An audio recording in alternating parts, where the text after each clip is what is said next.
Hi, welcome. In this video, this is part two of my responding to the objection point.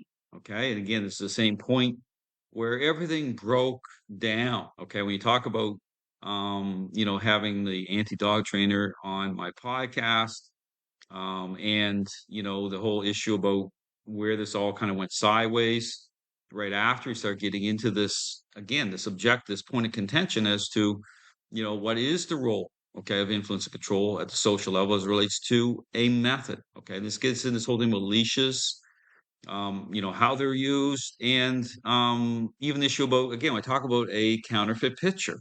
Okay, so beyond just learning theory, people wonder, well, it's about, again, a counterfeit picture, how that's set in motion by way, again, regardless of whether it's a quasi Caesar Milan method, balance training, force free training using treats, by way of the quadrants, within the framework of response. It's how those core ingredients are reconciled. Okay, understand that's what comes down to influence and control, how they're reconciled by way, again, of a intentional outcome. Okay, in terms of perception of dogs changing the right way. That's what everything comes down to. So when we talk about the question of the century, it's up on my Facebook page.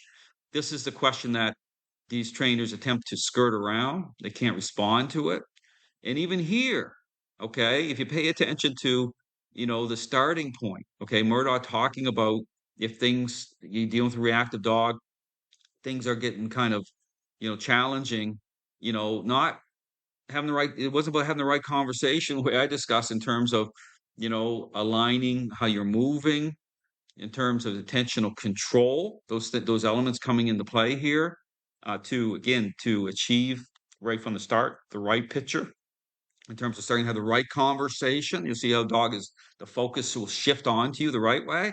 Now this is about, let's just get the halty on so I can get some physical control and I can get the flow going. That's the wrong way. I understand that goes totally against, it's everything. It's not just like a little, like it's not just like a small point here. Understand that when I talk about this, it's everything. It's what the difference between a bad picture of change and, a real picture of change. Because it all follows that. It all follows that in terms of being dialed in that way. Understand he's not Murdaugh. People have to understand something. Murdaugh is not dialed in that way. That's why when I have certain conversations, he's not tuned into that at all. So we talk about, say, we have this conversation about my courses or whatever. I mean, listen, that's like the introductory part. You have to shake loose from this stuff. It's like it's a totally different way, totally different approach. Okay. Those core ingredients, they have to be reconciled. This is a interaction based method, a specific interaction based method. So even how he moves on his videos, you watch him moving around and stuff. It doesn't so interesting because on the video again that's gone now, but the one with the German Shepherd.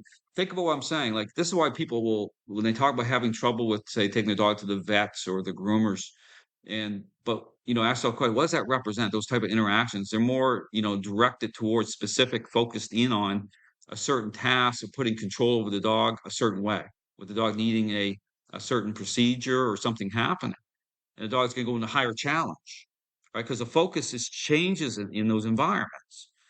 So here, when Murda talks about in that video, I could see it when the focus was changed. He's trying to get that collar, and he was bringing his body in that way to the dog. The dog was going up into higher levels of challenge. He was in a speed wall. He couldn't do it because that's not part of what his thing was. How to bring that together properly. He struggled through the whole thing and went on and on and on. Because how he moves around. It's about let's get moving.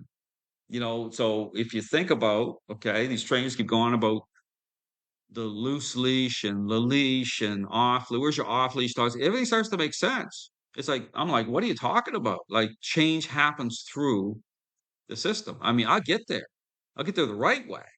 Right. But they don't care about that. They don't see it's like and this is why I talk about trainers being dishonest because I can have that conversation and talk about, a sequence. So you go through my videos. In fact, the service dog training videos are really a great example because they're like a 4-month process.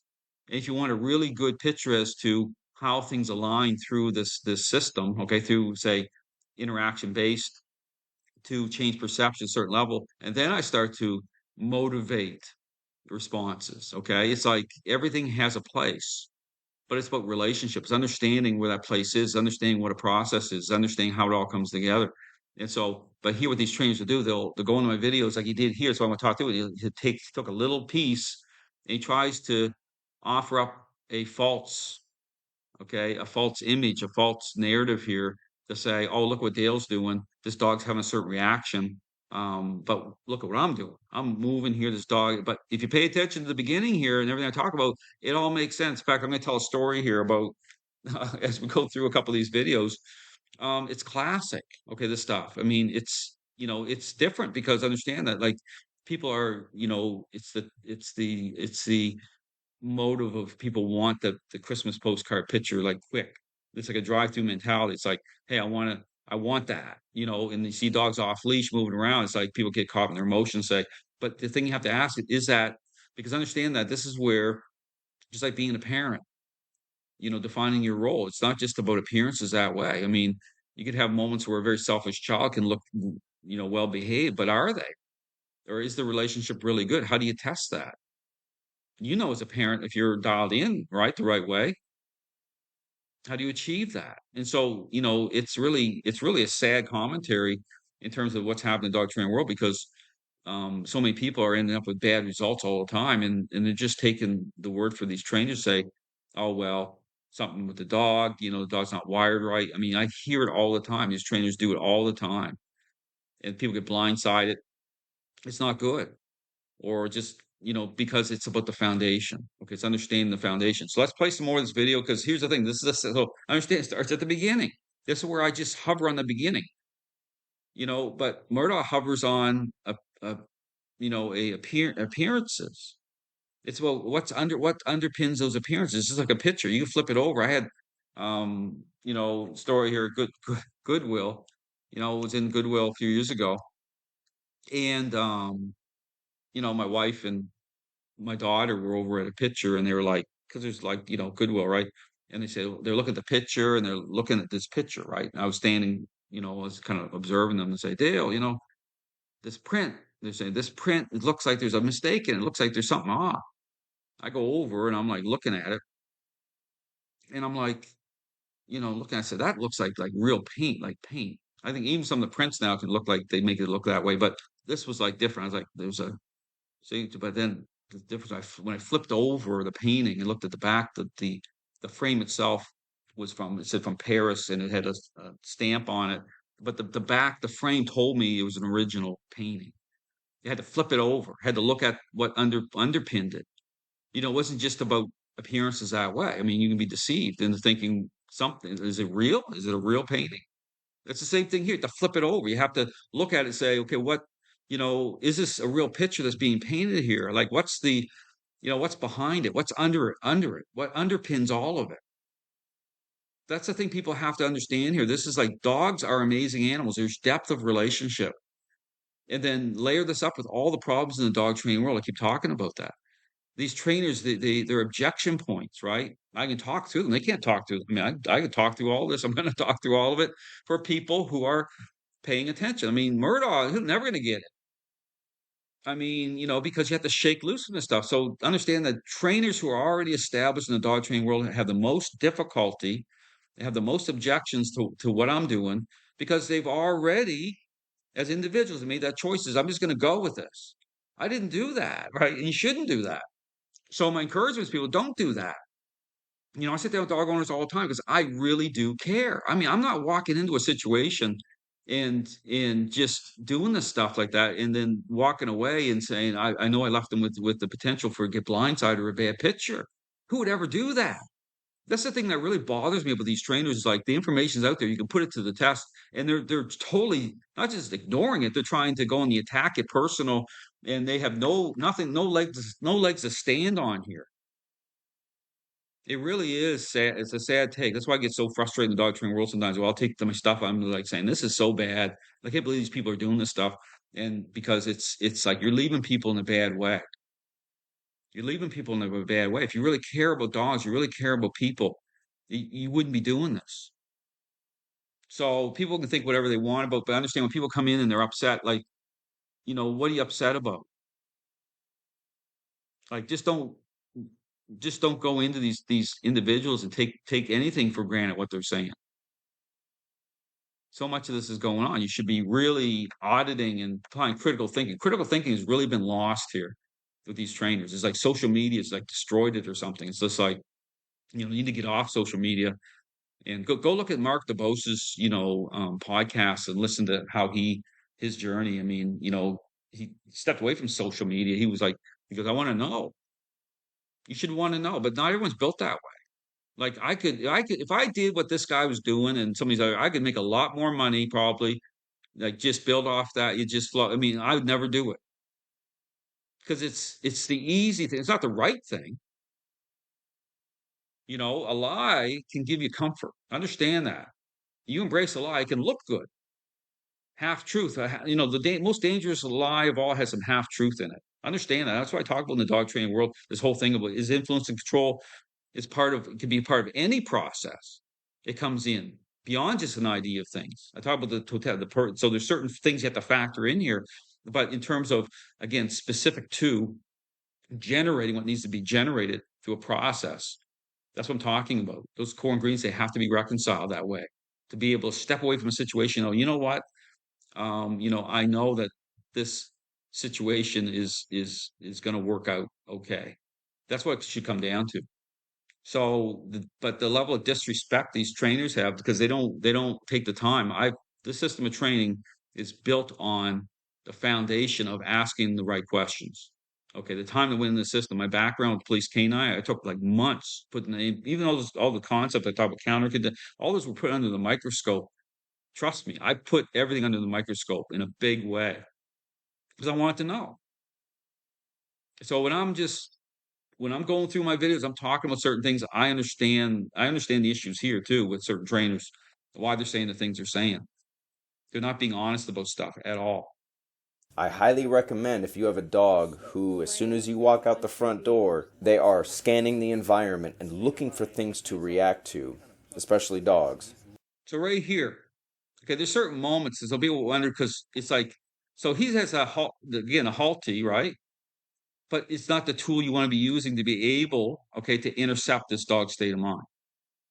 So his body positioning, how you're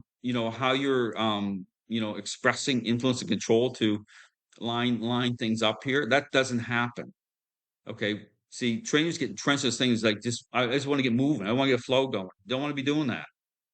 You understand movement can offer up a false image of a dog that looks semi okay because they're moving, their mind is jumping. Okay. So going to the story, okay, before I get in, I get to the clip here. So this be like a multi-part series, but I'm going to put out like there's a wealth of information here. Understand, there's going to be lots of kind of gold nuggets that you can take out of the information I'm putting out for anyone who's interested. Okay, but I had this situation. It was an individual over in the UK that sought me out for help with their dog, high drive dog. They're involved in sporting dog, hunting, and they were like, "Well, Dale, I got this problem. My dog is just like I got problems happening. Like in my home environment, this dog seems to be putting out lots of like control, challenge. But it's I don't know." He goes, "I don't understand because when I'm walking with this dog," he goes, "I'll send you the video. And this dog will go into the sit and down, and looks really good, and I could do like obedience in terms of how I'm moving. You'll see it. It's amazing, but I can't understand this. Seems disconnected from everything else. It's just like I have these other moments that just like I can't get to the place I need in terms of this dog's level of focus, in terms of doing the things I want this dog to do in that capacity." So I said, "Send me the video." So he sent me the video, and I watched. As soon as I watched it, you see him walking through a field, and like he's moving fast, pretty fast, like good pace, right? Fast moving. Dog's in the sit, down, moving. That's it, down, moving, right? At the end of everything, dog gets something, right? Um, and so I'm like, so I had consultants like, "So you think that looks good?" "Oh yeah, you felt good, looks good." The dog's like, said, "Yeah, from appearances, looks great." But I knew right away when I saw that. And just like here, I said, I said to him, I said, now I want you to do it the way I'm going to tell you to do it, because this will lead up to this clip here in this video. I want you to stop, okay, at certain points for like 30 seconds. You can count like 1001, 1002. Stop in that sit position. Don't move. It's a reasonable demand. Okay. You're not doing anything crazy. You just bring the dog under intentional control. But you're going to start to interject those points through that, as you're moving with the dog to delay, right? To bring the dog under a level of control. So it's all right, Dale, I'll do that. I'll send you the video on it. So, I didn't hear from him for a while. I was like, okay, what's going on here? And then head consult, well, Dale, couldn't send you the video. It was such a mess. The dog was just out of control, going through the air, just high challenge going on. It was just a mess. I said, what do you think that is? Well, I don't know. I mean, I think it's like something. So I'll tell you what it is. I said, movement. I said, movement. Dog's mind's jumping. In fact, jumping to the end so the dog can get what they want at the end. The dog, sure, I'll do this and this and this. As soon as you start to put just a little bit more expectation control, dog went crazy. The dog like what? Who are you to control? Like, and the dog started going in, see. But then he lined out. Everything made sense now, right? Start connecting all the dots. So movement, okay, can offer up, right, a false image. But you can put what I'm saying, even that example, put it to the test. It's not about doing anything, because the thing is, you have to qualify things. Is what you're doing unreasonable? Don't just look at the reaction. That's why I talk about guys like Murdaugh. You have to be able to reconcile the response, the reaction to the relationship. Okay, just think about the out of control child. You put a demand on them, they have a complete meltdown. I have a video talking about the ice cream truck example on my thing. Well, just don't look at the reaction. This is what you're doing. Just the word no, right, can trigger a complete meltdown with a selfish child. Did you hit them? Did you? Why do you think? See, and that's the problem here. Is like people are looking at the response reactions, right, and they're just assuming. This is where the word abuse gets thrown around, and they're being totally dishonest because they're sold out to appearances. They're not putting things in context. They're not dialed in the right way, right? This is what's happening here. But also, it relates to the issue about change itself. It all comes down to that.